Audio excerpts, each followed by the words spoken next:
Wow, we're less than an hour away. Let's just do that. Are you ready? Yeah, I'm ready to go. All right, we're less than an hour away for Auto Dealer Live, and we've got This is the boom. This is gonna be on the countdown, so we're not gonna be an hour away. This is for the countdown on the show. It's not a promo; it's the pre-roll. Oh, this is the countdown. This is like the countdown Hey, video. join us in just a minute. Yeah. So like we're gonna be going live in just a moment. We got a great couple guests on the show. J.R. Tootman. He's our spotlight, so I would say him last. Oh, I don't know. I'll try to remember. So his Brett name. Oob, Koenig, Right. and JR Two. All right. Hey, we'll be going live in just a minute. We've got some great guests. We've got Brett Oob joining us today, Mr. Matt Koenig, and J.R. Tootman. So make sure you tune in just a moment.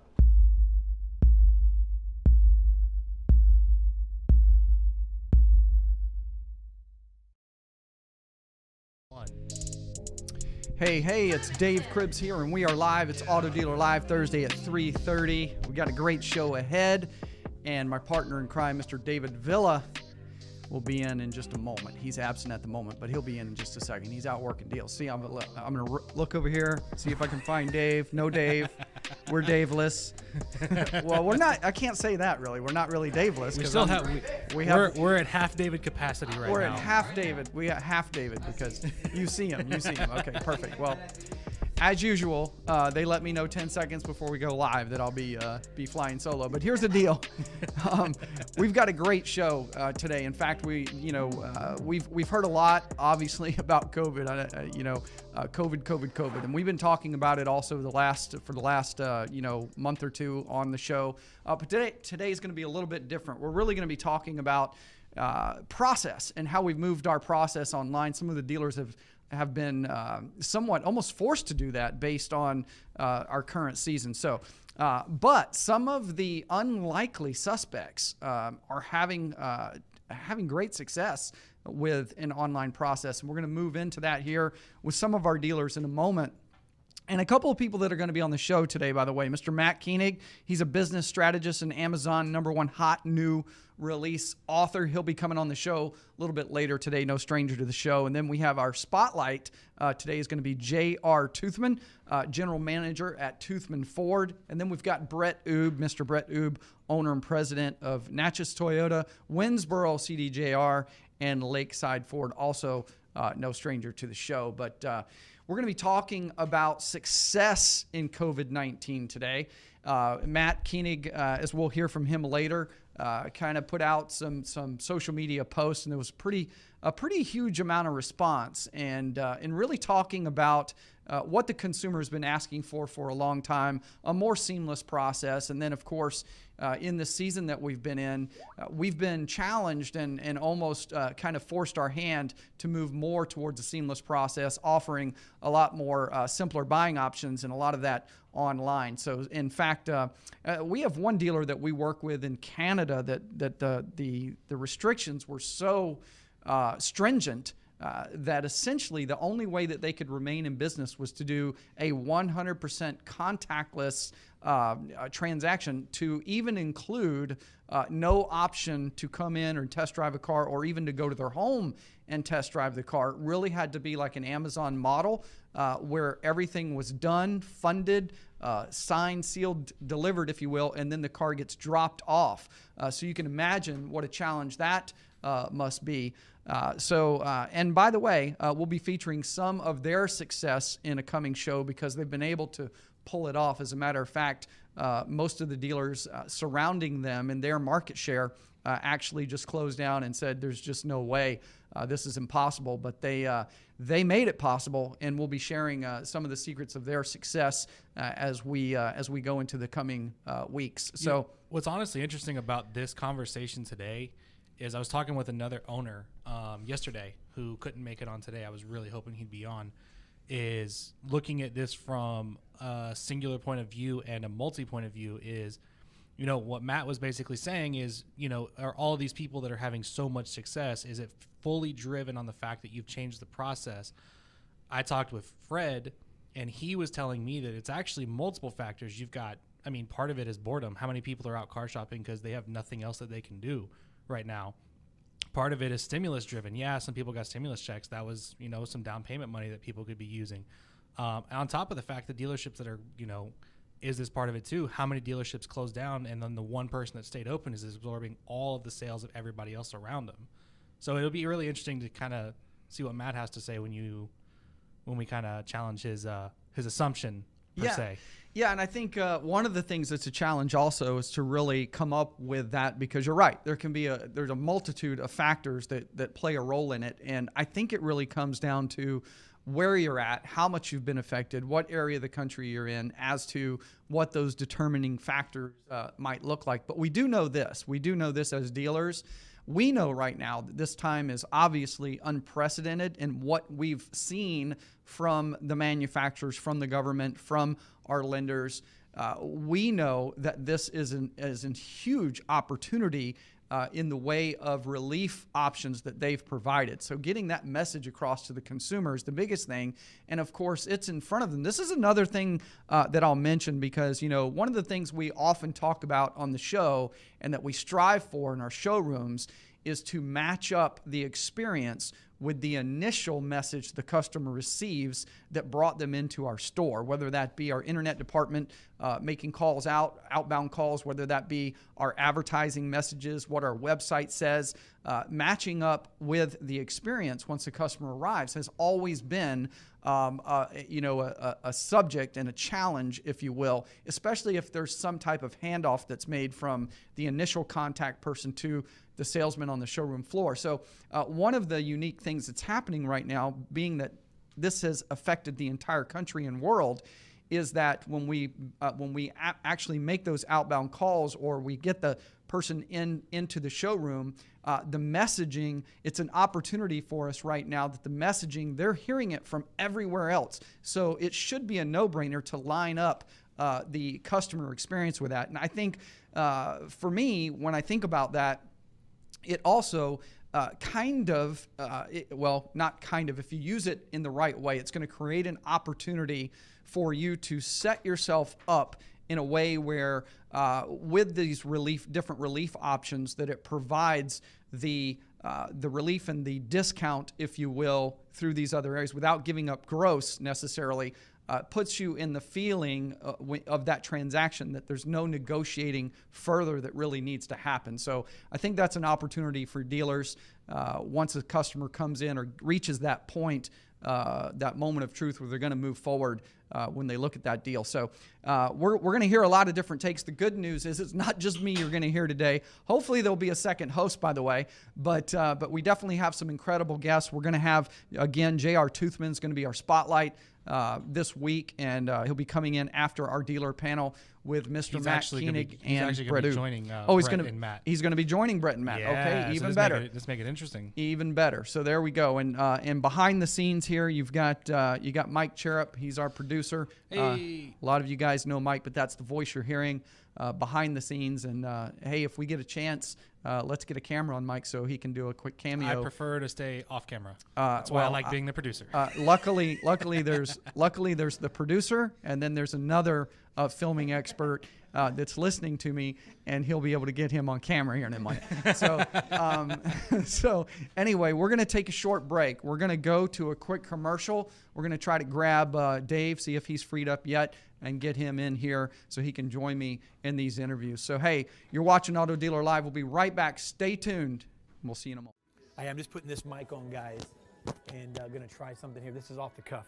All right, so while I'm sitting here, the marketing team pulled up Facebook, and so we have Facebook events going on. I'm going to let you sit there in real time and watch as comments come in. Check this out. These are people responding. Okay, they responded to me, yes. We're just going to keep the camera here for a second and watch what happens. Can't today, how about tomorrow? That's with a dealership in Texas. These are people responding to the ads as we speak. A minute ago, there were 15 or 20 of them just lined up one after the other. There's another one. I think I have an appointment for Friday, but if not, schedule me, please. That's one of Randall Reese. There's another one. Hugo Perez says, I'm good. I was just checking out the post. I think I'm going to keep what I have. Okay, that's all right. He still responded. It's just one after the other for the dealers across the country that are running this. If you're looking for something right now, they will do anything to make a sale. Yes, we will. hey, I like the used 2018 F-250, and the only thing I could trade in was a 2000 Ford Ranger. There's a person for Baird Dodge. This is Toothman Ford. This is Malloy Toyota. This is Baird pre-owned. This person said yes, they're responding to the BDC. Just get a quick shot, but that's just some of the people taking the appointments. There you go, Ez. These are people answering. Did you get my info? Person impatiently asking for one of the random resources. Did you get my info? How about this one? I can't get a loan through OneMain. I'd say it's a long shot. Call me. Malloy Ford. I mean, these are just people commenting off the ads over and over. Look at this. This person's giving their address because they have an appointment. We're going to send them in. You guys have just watched this live. So let me just give you a little feedback really quick. We're doing Facebook events with a very, very specific message. It's not Facebook, just a Facebook event. There's a very specific message. We are signing up stores left and right. One of our stores started Friday morning, this past Friday, today's Monday. We walked in today, over 1,500 people had commented and or sent a direct message. These are people that are responding over and over. Look, we'll just one more time here, just so you know, this is just live. Person giving their address. All right, here's another one here. Person from Malloy Toyota, they're answering a question. They're saying no. This is another one for Toothman Ford, giving their address for an appointment, their email address. I'm good for any, I'm assuming that's going to say any day. These are people that are getting responses right now to this ad. Hey, if you're interested in this, the number is going to be on the screen. Give us a buzz or email me at david@ipdagency.com. The number and the email address will be on the screen. Hey, what do you got to lose? Right now, we are batting 1,000 and we're signing up dealers left and right on this program. Dealers are telling their 20 group partners and friends about it and their sister stores about it. Just today alone, we signed up 5 stores that will refer to us. Reach out to us.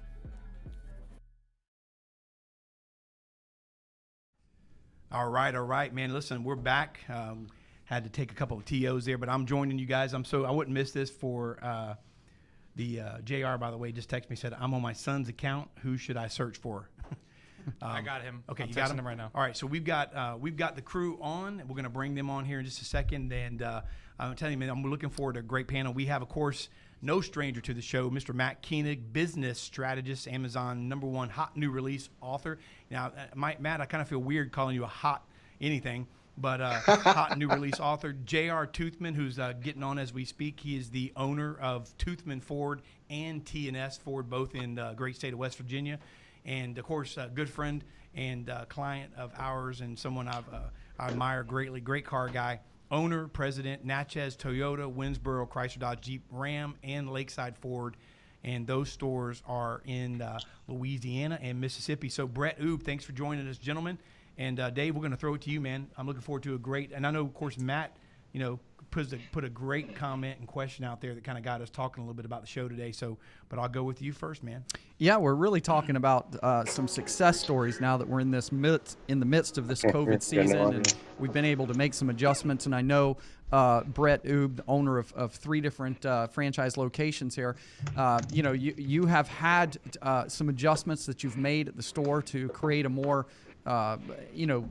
different buying experience, if you will, going more towards the online and doing the entire transaction. So maybe share with dealers. First of all, Brett, I would ask, did this situation, I'm assuming that this situation kind of maybe forced you to do that or figure it out even quicker, and maybe share the success you've had.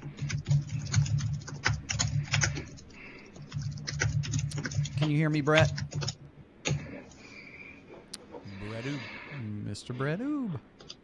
Hey, I'm here, buddy, but y'all are cutting in and out. Okay. Okay.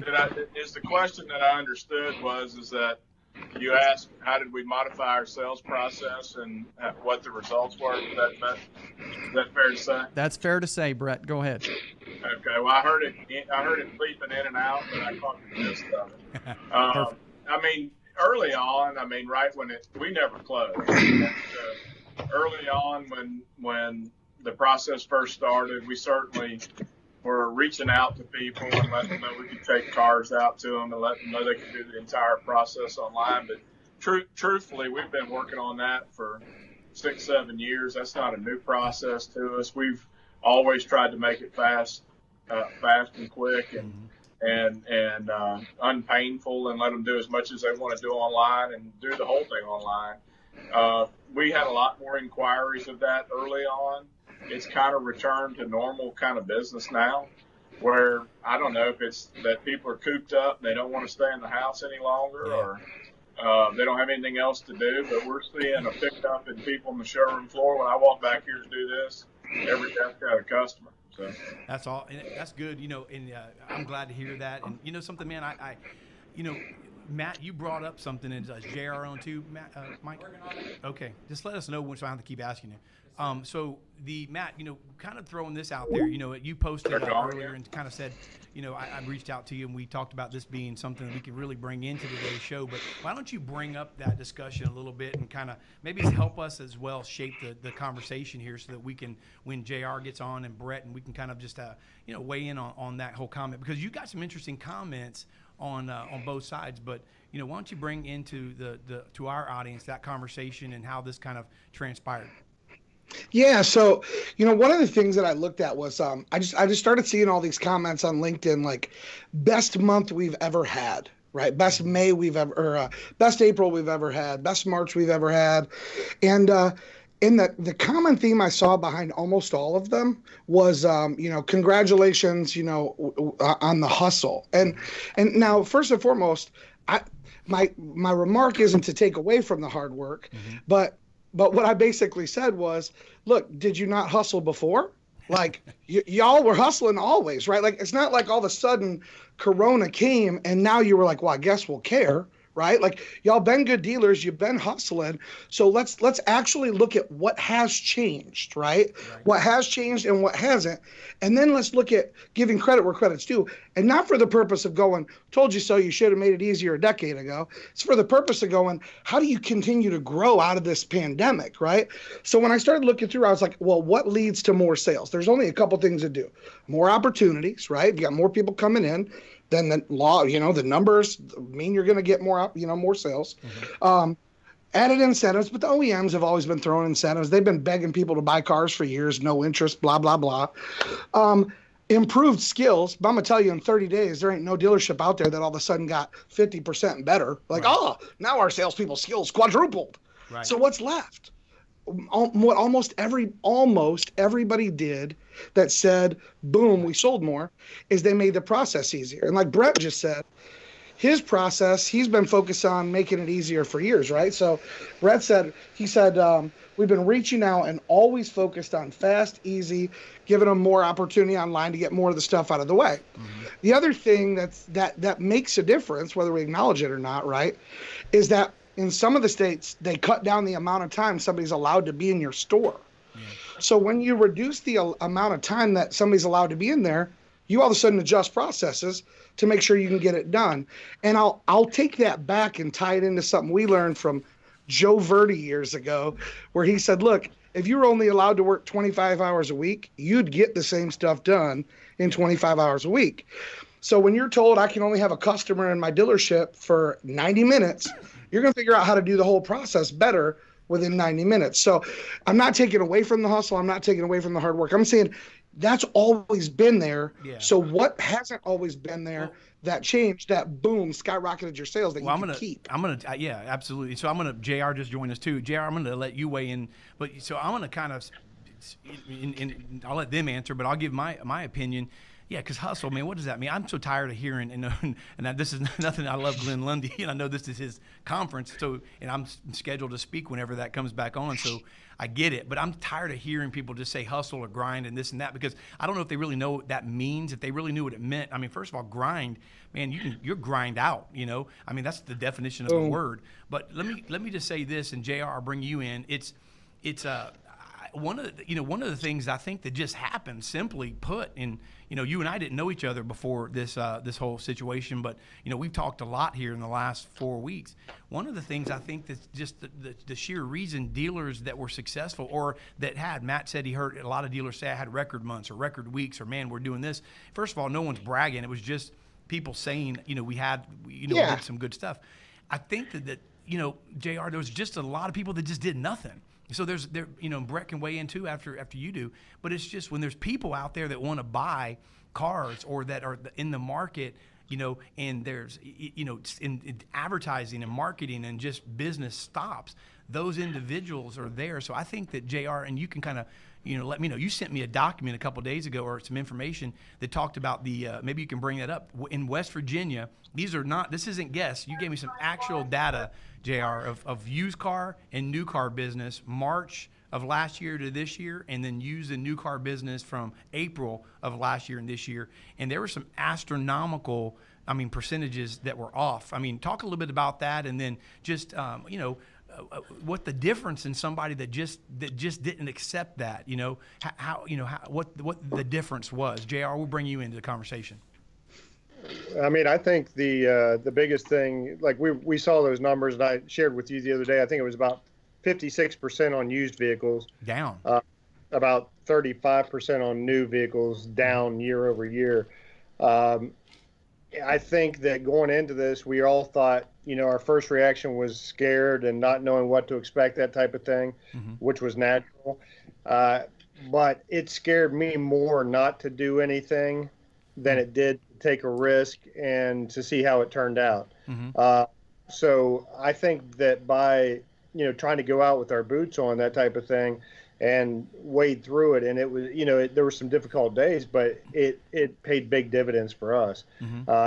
Because like I said, to sit back and think, well, I'm just going to ride this out by, trying to save money and, sit in a shell, it just did not work. And there were obviously some people out there in that market at any particular point in time. As a lot of people say, you just want to always get your unfair share of the pie. And I think that the dealers and the people that were aggressively going after it were able to get their unfair fair, of the pie during that time. Yeah. Yeah, I'd be well. Let's go back to Brett for a moment, and I'll say this. I'll kind of throw this out there for Matt as well, based on your post. But we'll get the comment from Brett first. But I just wonder how much when we talk about seeing those that are saying that they've broken records, or they were hustling and it was their best months and things like that. First of all, I would question is does it have anything to do with the geographical area and how they were affected, and whether they were or they weren't. Also, Brett, I'll just ask you this question. What's really driving the sales? Is it something we've done as a dealer, or you've done as a dealer, or is it just the fact that someone maybe that's going into the market right now is either falling into the category of needing that relief, needing that payment deferment that they're hearing about, or is it someone who isn't afraid to buy or hasn't been as affected and just knows it's an unprecedented time and they can get a better deal? Is that what's driving the traffic? It's good. Well, I think first you got to break that down. It's a kind of a loaded question. One is that there's not a dealer in North America that's going to advertise we're 3% off of last year. They're all going to say they had the record month. So let's quantify the headline of what it really is. The truth of it is, in light of everything we were facing, we had a record month in respect that we thought it was going to be like the other gentleman said. We thought we were going to be 50, 60, 70% off, and we were about 3% off the store. Right. And with all of the programs that are out there, with the vendors reducing expenses, the expense control that we cut ourselves, and the other things that are available to us, it helped us with our net profit, if that makes any sense. So that's one thing. The other thing I would say is manufacturers pulled ahead a lot of people. Yes, the incentives have been around for a long time, but 0 for 84 has never been around. Yeah. And so the domestic stores, I'm talking about the Chrysler, Dodge, Jeep, and Ford had better new car months than any of the other stores, where Toyota was off because Toyota didn't come out with those incentives, if that makes any sense. And neither did Honda. Honda was off. I don't think any of the light import makes came out with that kind of stuff. It was mainly just the big three. And so that, when you hear record months, I think a lot of people had record new car months. We did it at both domestics because, used cars suffered because people could buy a new car, and they're looking at the net payment, right? They could buy a new car for almost less per month, and they could buy, or the same as they could buy a car that was 1 to 2 years old. So that depressed the market. And then the third thing is that my mantra has always been, let's get our unfair share. Is people that have well-run organizations, we're going to go out there, and if there's I remember I was working for another company years ago, and we were doing a sales blitz in upstate New York. And it was there. I don't remember exactly what area, but it was where Kodak and all of that, all of those plants were located. And we went and called on dealers, and we called on 10, 15 dealers. And you got a unique perspective because at that time Kodak was closing and they were laying off in that old legacy kind of place. And there was, 30% of the dealers that you walked in, you talked to and said, "How are you doing?" They said, "Man, we're doing great. We're growing. We're increasing our market share." And then the other 7 or 8 was, "Hey, this is the worst time ever. The Kodak, the this, the that." And the point is, there's always going to be something. Yeah.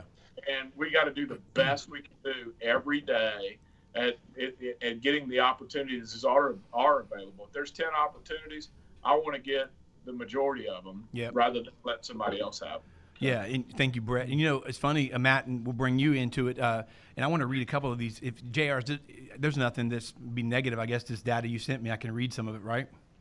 Yeah, absolutely. Yeah. So, but I want to say this. Brett was right, but Matt, the incentives, and by the way, Toyota and Honda didn't, but I mean Nissan and Kia and Hyundai did. And we've had some dealers that have also just had great months based on that as well. But one of the things too, Brett, Brett and JR, you guys would know this more than anybody. And JR, I know you're a Ford store, 2 Ford stores, but you're also a big time pre-owned dealer.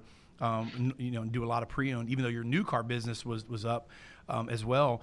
But one of the things we can't take for granted is the fact that we're car guys and car people, and so it's always been one of these things where the incentives. If you ever give a customer maybe the outright choice, I don't know anybody that if you go, "Hey David, would you rather have a brand new car or would you rather have a used car?"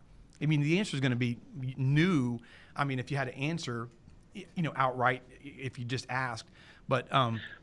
I think that one of the things maybe we've taken for granted is the ability to maybe they attracted in by some of the incentives, but ended up driving off in a pre-owned vehicle because we're good salespeople and we have a good process and we're, and then, that maybe we found out while they were there that payment mattered or maybe downstroke mattered or whatever. And so they were moved to a pre-owned vehicle for a couple of reasons. So, but one of the data, Matt, that JR gave me, this is COVID sales difference in West Virginia, and this is in its actual data. This is not guesses. And then March of 2019, used car 4,200 and change used cars. March new in 2019, 4,285 new. In 2020, 3,996, and then. March used 2019 7,507, 2020 5,222. So business was down there, and as far as April, it even got worse. April was really the month that got affected in whole. 2019 new 4,714, 2020 3,499, 30% down. April used 7,245 in 2019, 4,080 in used in March and April. That's a 56% decrease, and so definitely there were pent up people. There were people there, and so you have to take that into account, Matt.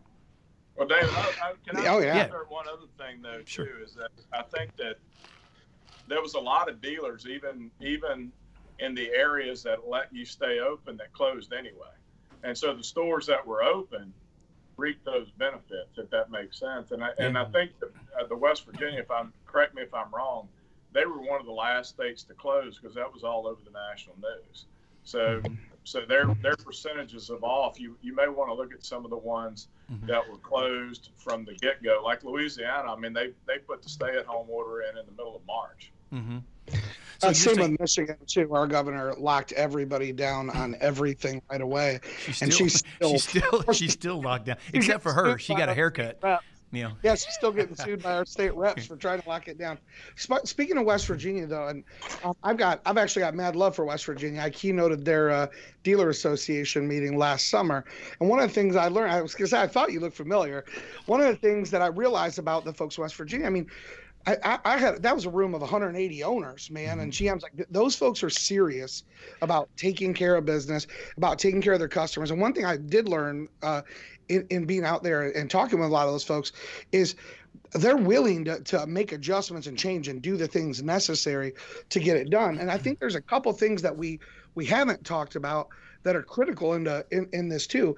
And that's like, just like anything, whether it's going from season or going into an economic hit, is what's the psychology of the dealer to the customer, right? Like, how many times when we are in the middle of a busy market where everything's, and we're talking about, man, there's a stroke, broom them, go on, just get the next one, versus right now we've got the psychology that, man, it's a pandemic. If they're walking in or calling, they're really going to buy.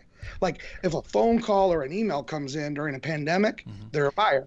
So one thing is, do we take into account the shift in the salesperson's mind of the psychology that everybody right now is a real buyer?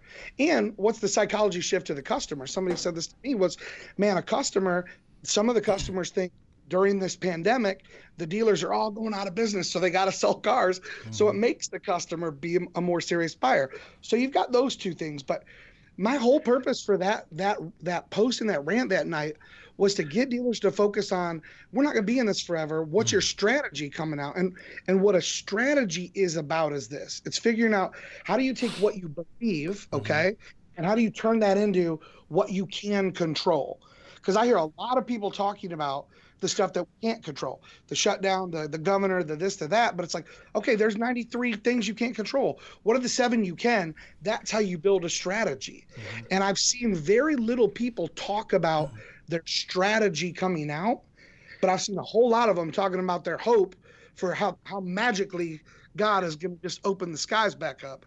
And I love that. Listen, God is good all the time, but I'm telling you, if you're just hoping for the market to wake back up, you're going to be hurting. But the smart dealers, like the two guys I'm staring at on the screen, I guarantee they both have strategies that are different than when this started. Yeah, absolutely. Great point. Yeah, and no matter what, we have to pan over to Brett right now. Yeah, I saw him in the little circle there, so I don't know. He's got something up his sleeve. I saw Brett put that on, so I'm like, all right, Brett hadn't worn a mask. No, well, look, let me tell you what we did. What I did is, I was thinking about it the other night, is that we kept getting, we provided the dust mask to the employees when we first started this. Right. And I kept getting the answer, we're going to get more, we're going to get more. So literally while we were on this call, they brought me these. I had these printed, and our slogan is, the deal is real. And this one says Natchez Toyota. That's cool. I've got some for Ford. I've got some for you gotta send me one of those, Brett. You send me one of those. I will. I like keeping stuff like branding. I started thinking, man, if my employees are nervous about going into the stores and nervous about going into the gas stations when the restaurants reopen, they all say they're going to wear these. Yeah. What if I got 50 people running around with my logo on their face? Yeah. Right. Sure. I mean, it's an opportunity. Absolutely. So that's why it really is an opportunity. It's a great idea. I was teasing with you guys, but no, I would advise every dealership. I went ahead and reordered, and I'm gonna start giving them out to the customers in service when they come in and take them with them, because these are washable, Yeah, absolutely, man. I think it's a great idea. And Matt said something too about strategies, but JR, the interesting thing about it is, because you and I've talked a lot over the last month and a couple of weeks, what have you. And, and I think the smartest people, and Brett, you and I talk all the time, and you're in a group text we do every morning. And although, you're a very smart businessman, you do a lot of real estate as well as owns dealerships. The bottom line is nobody has a strategy for this. You have to. So Matt, I know where you were going with it, but the reality is, I think it's not that we have a strategy. We're willing to have a strategy, and we're starting to try to find a strategy. And so guys like JR, reached out, and we didn't know each other, but when we started talking, I can tell you that I've learned stuff from him, talking to him, and vice versa over this last 4 weeks, where, iron sharpens iron. Ideas come from, discussion. So it's not sitting back doing nothing, right? It's being willing to adapt. And here's the reality is, you can't convince anybody on this panel, anybody in this company, or any of you guys, that buyers aren't out there, because every one of us have seen something unprecedented with buyers in the middle of a situation where, numbers, stone cold numbers right here say that everyone's not experiencing that. And so, not talking about any kind of marketing strategy or this and that. We're just talking sheerly about the fact that, Matt, you talked about success stories in that post. That was one of the things you did. So JR, let me ask you, not having a strategy going into it, but now you've shared, how much have you shared? Again, I'm not talking about us or the marketing things that we do. I'm talking about in general. You're very close with your 20 group. You've been an instrumental person that's brought in just hope, because they've all told us, you know, to your 20 groups. So what are some of the things you're saying to these guys now that you're starting to see, you know, some things that have worked and ideas and light at the end of the tunnel? Because I know by talking to you, you know, you're a leader in that group, big time. So why don't you weigh in a little bit on how you know, how that's panned out for you as far as, you know, convincing your colleagues that, hey, there's light here. Well, I mean, I think my first thought process from the beginning, when we saw that this wasn't going to be a 2-week ordeal or a 3-week ordeal, that this was going to, you know, is going to drag out, that type of thing, was obviously we sell about 150 to 170 used cars a month. So my first thought was, how is it going to affect that market? We've seen a lot of data that's coming out that, and, you know, with MMR prices being down about 12%, certain segments even more so. So my first thought process was, I need to liquidate yesterday's inventory before, so I can play in this new market at the lower prices.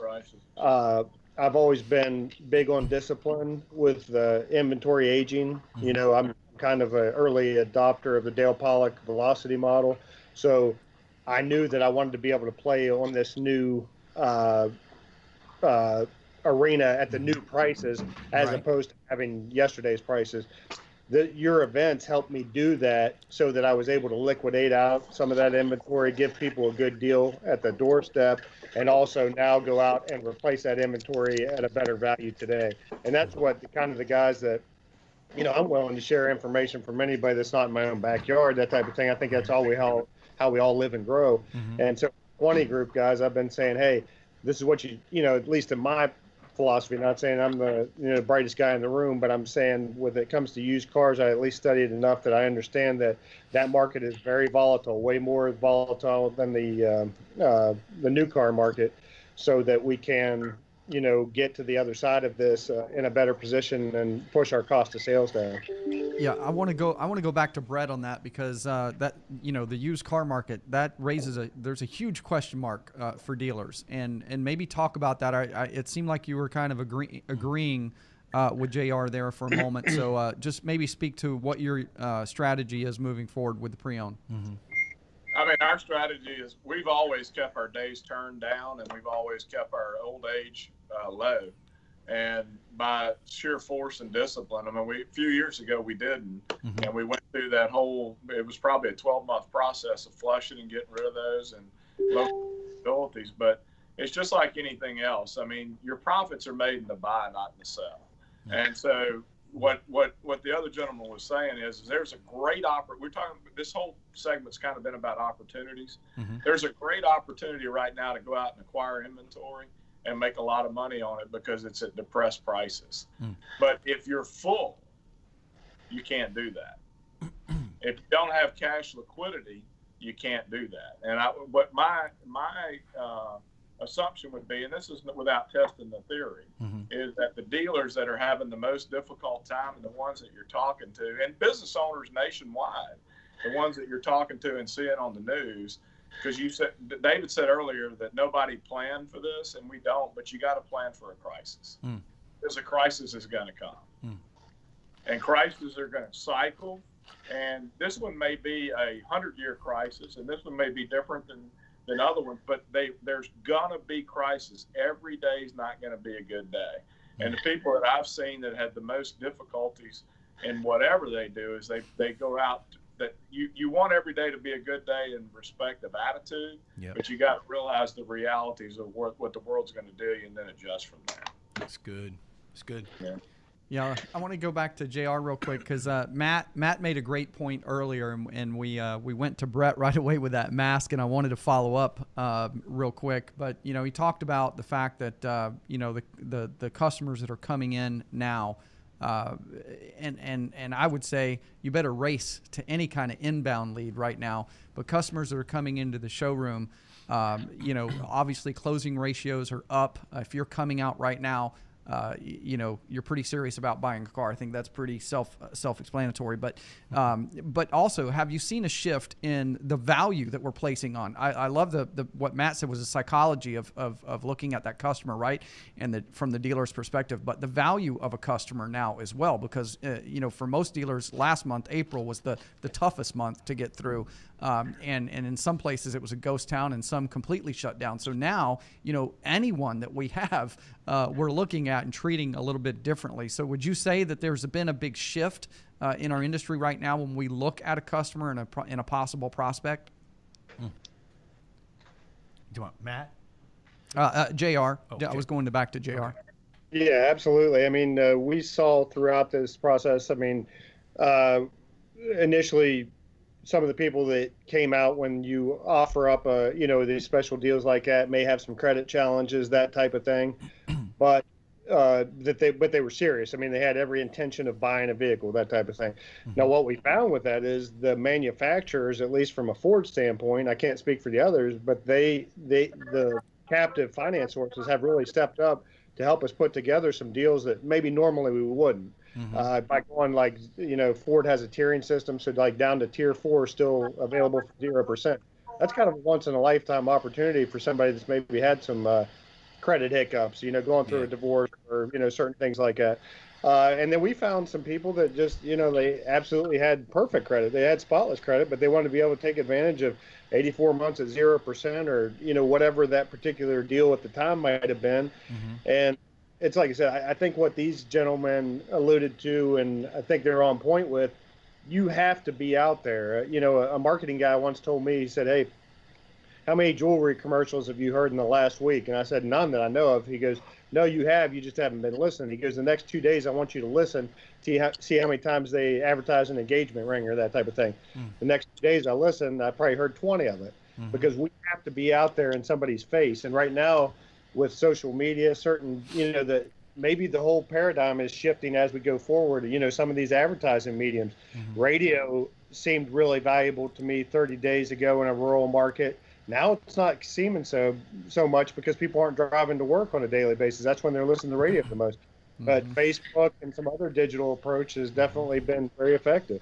Yeah, absolutely. Matt, let me ask you something too, because in both the dealers here, I want to weigh in. I know we only have a few more minutes, and we'll let these guys get back to work. But looking at the and Brad, I think Brad Wise has joined us too. Brad Wise called in. Matt, Mike, Brad, can you hear us? Yeah, I can hear me. Oh, he can't hear him though, so you got to. So Brad's on too. We'll bring him in a second. But let me ask you this, Matt. And we'll let the dealers weigh in on this. Brad's a executive GM at Furman Chevy here in Tampa. But with regards to the BDC internet, I've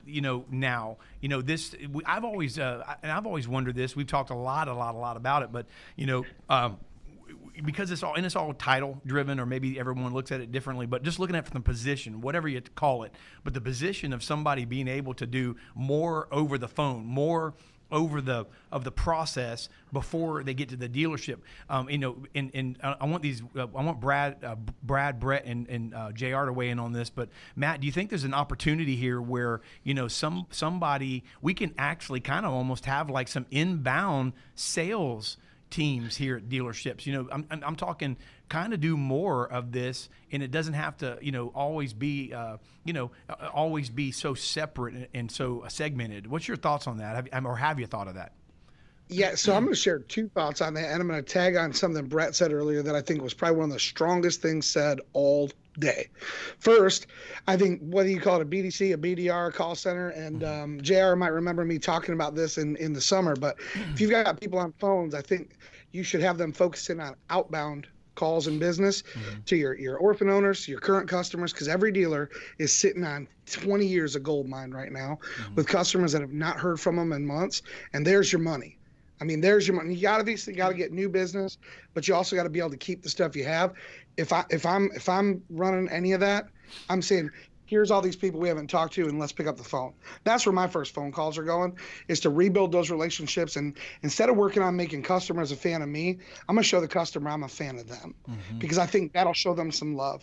But the other thing is, Brett tagged on this because when you mentioned strategy earlier, Dave, and said nobody had a strategy going in, I was referring to the strategy that we need going out.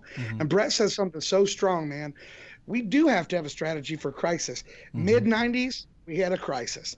9/11, 2001, we had a crisis. 2008, we had a crisis. Man, every time we have a crisis, we can't use the excuse that we didn't plan for a crisis, right? And every time we have an opportunity to learn. Somebody smarter than me said this. We could look at this and go like this: God, why are you doing this to me? Or God, why are you doing this for me? And I think if we take that second approach and go, God, what are you trying to teach me through what we're doing right now? What am I supposed to learn in this? Then you can develop a strategy coming out of it so that the next time that the market cycles, which it will, you'll be better prepared. Doesn't mean you'll be perfectly prepared, but you'll be better prepared. Right. Does that make sense? Yeah, absolutely. Yeah. We got Brad Wise on too, Dave. So I know Brad, is he only via phone, Mike? Yes, sir. Okay. Yeah, thank you, Matt. Let's go to Brad. Brad, you're on Auto Dealer Live, sir. How you doing? Good. How's everybody doing? Can you hear me pretty good? We can. Very well.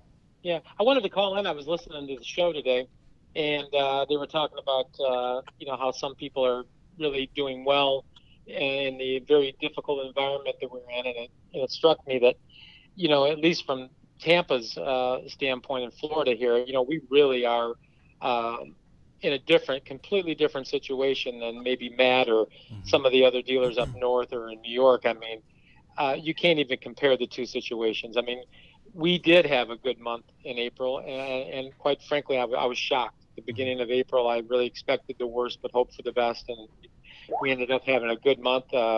We actually did sell more cars than we did last year, but it wasn't as successful of a month for various reasons.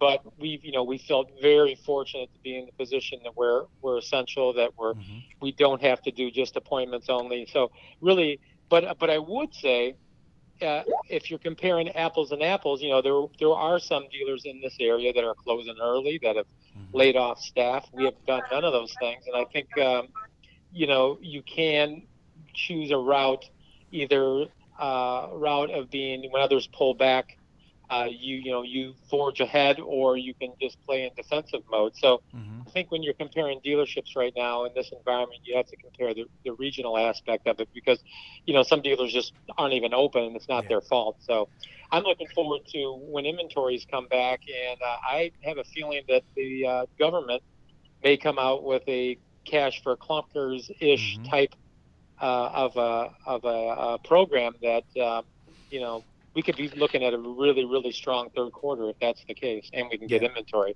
because that's our biggest struggle right now, is the inventory is depleting to nothing. Love it. Thank you for that, Brad. Thank you for weighing in. That actually, as we can kind of go into some closing remarks here, Brett and JR. JR, I'll start with you.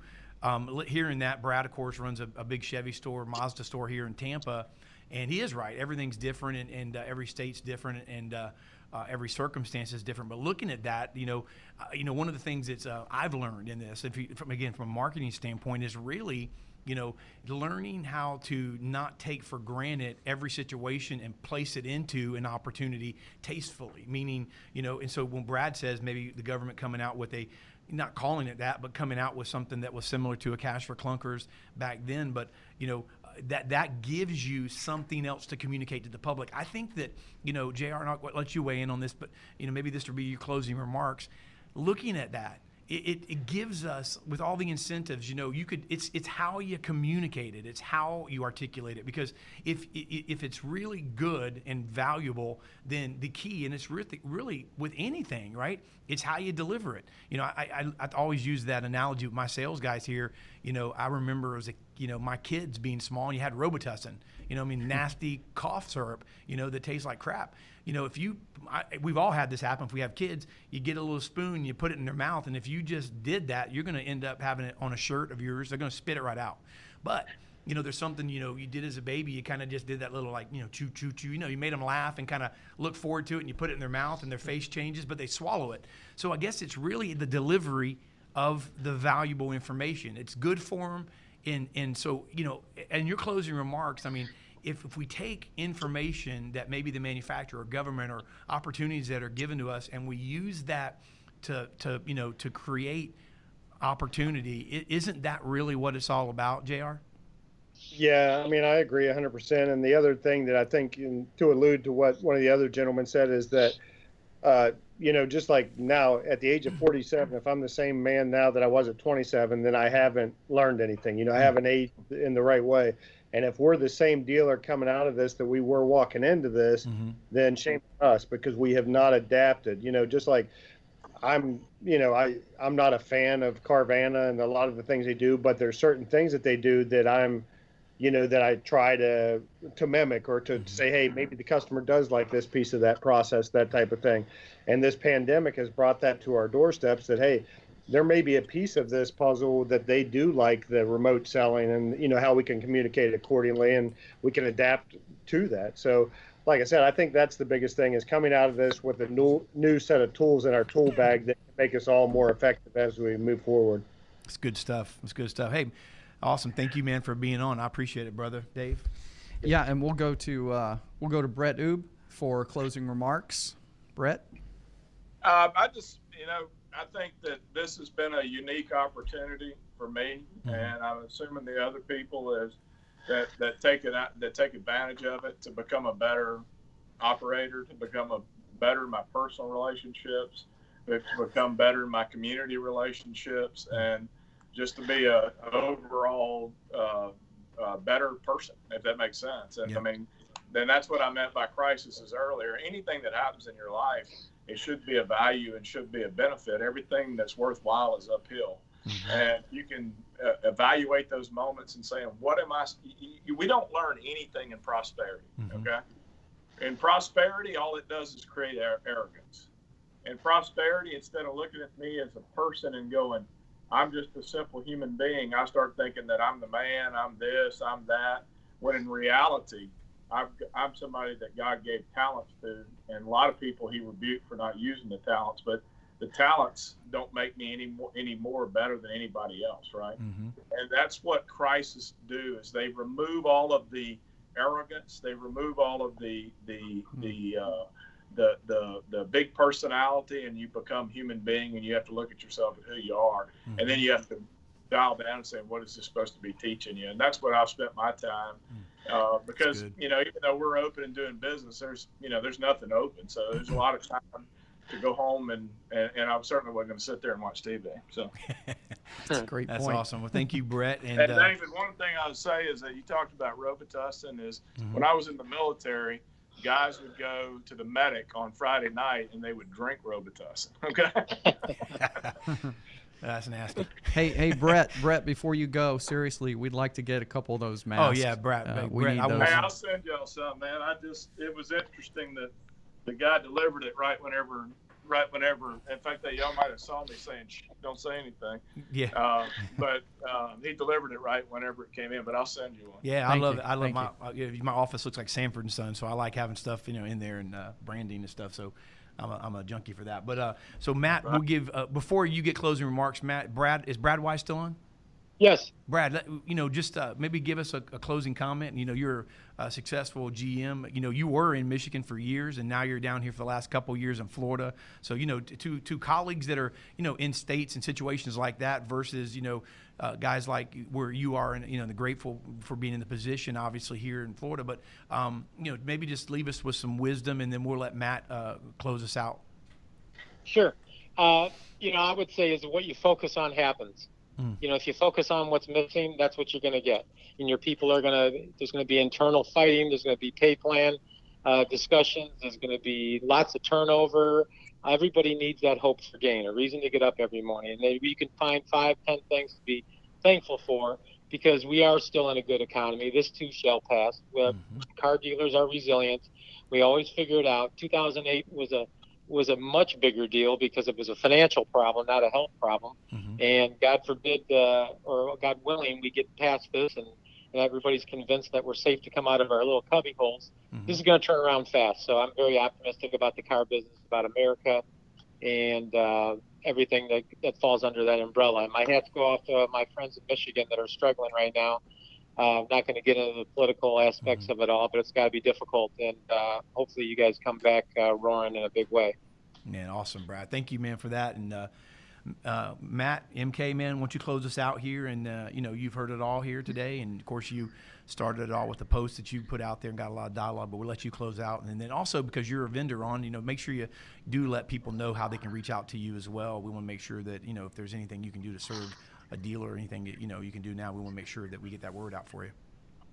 Thank you, man. And you know what? I'm going to close it with something of yours, David Villa, branded, because there's a quote in here on the bottom of page 37 where you can see some blue highlighter. And I'm just going to read this to the people listening. When all else fails, try something different.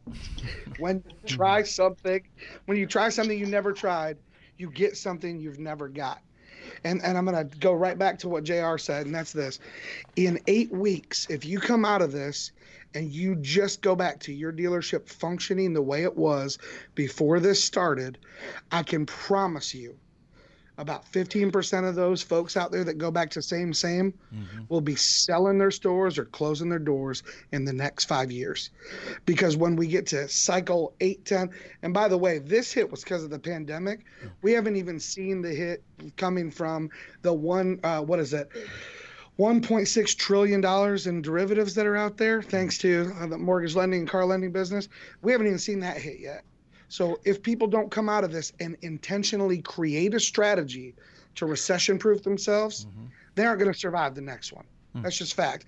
There's not doomsday stuff. Yeah. What I'm saying is you got a lot of opportunity to adjust so that when the storm comes, the sales are strong and you succeed going through it. And if I can help in any way, I'd love to. Anybody can reach out to me. Go to mattkoenig.com, MATKOENIG.com. Or, man, just hit me up on Facebook. You know, it's my favorite medium. But I'm on it, so hit me up there. Awesome, man. Well, thank you. Thank you. Thank you, guys. Brad, thanks for calling in. And Brett Oob, JR Toothman, and Matt Koenig.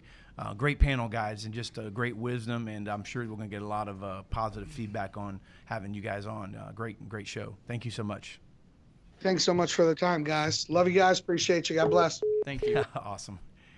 Man, that great show. I can't wait to get those masks. I haven't worn a mask. I might even wear a mask for a little bit. That's so cool, isn't it? There we go. Yeah, I love the mask. I love it as an idea, as a marketing idea right now as well. I need to go back and read my own book. I forgot I said that. But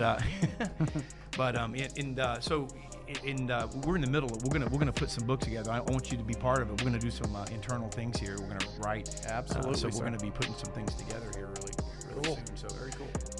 Hey, awesome show, awesome industry we're in. You know, if you'd like to be on a show coming up, you know, we're trying to keep, what we're going to do here in the next few weeks is just, we're going to keep just being positive and talking. We're not, that being positive, by the way, is not being unrealistic or just blind to anything that's going on. It's just looking and choosing to be solution-based versus problem-based. We know what the problems are, and listen, you know what they are, but I think it was Brad that said, and I can't remember exactly how he said it, but he said it really good.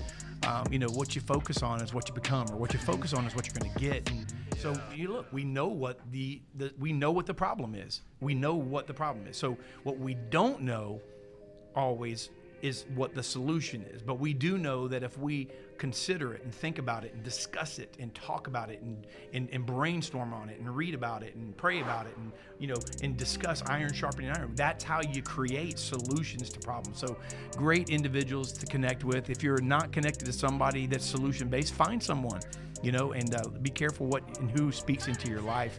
I'm very particular on who I let speak into my life. And is that why you stopped talking to me off there?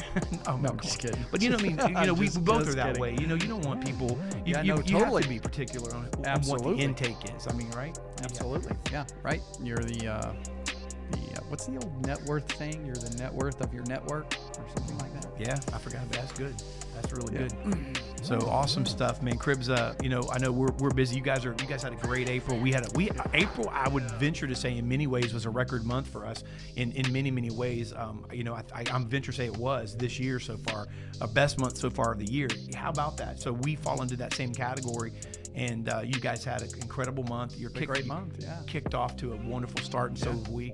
So, hey, listen, if we can be of service to help you guys at all, anything on the resources, I know this guy here and their crew over at Auto Dealer University here at the IPD agency offices are doing some special stuff. They're giving 30 days free. That there's, sometimes when you hear that, your butt tightens a little bit. You pucker up. You're like, okay, what's the catch? There's no catch. Yeah. It's the toughest thing really for dealers to grab a hold of is there is no catch. I mean, there's usually some kind of commitment obligation, even with a free trial. But I'll tell you what, I'll give you a catch. I'll give you a catch, and this is serious. This is the catch. The catch is that we believe in it so much that we feel you'll pay for it after you use it. Well, that's the other beauty. Well, you know how we determined that actually was based on the fact that we don't do contracts. We have no contracts. So every single dealer that is on our platform that's a paying customer is paying because they want to, not because they have to. So that's why hence the 30-day free trial. Hey, take it. That's unheard of, by the way. Yeah. But you gotta. But listen, when you believe in a product, and listen, that won't work for. I mean, obviously, you got to sell a car, and you got to have financing and so forth. You have to have contracts. You know, people to stop paying. But the reality is, when we're dealing with a service like training, you know, we just believe in it, and we believe in it to the place where, if it's utilized and used, then we don't lose customers. And so, anyway, great job you guys are doing over there. If you need help, by the way, even though we're coming out of this and things are constantly evolving, these gentlemen, Dave Cribbs and Joe Calla, they've written and are continuing to update and write scripts for you and helping you. And there's hours and hours and several courses that are completely free for you. That you can get help on how to sell in uncertain times and challenging times. And so we've just gotten tons of feedback where dealers have thanked you guys for your help on that. And I just want to commend you for a great job. So thank you, appreciate it. And that goes to all the crew with Auto Dealer University, because I'm the only one sitting here with the team, but hey, it's the whole team is amazing. So yeah. Hey, great show. Thank you guys. Thank you, Mike. Thanks, Ez. Thank you guys all for tuning in. We'll see you guys next week.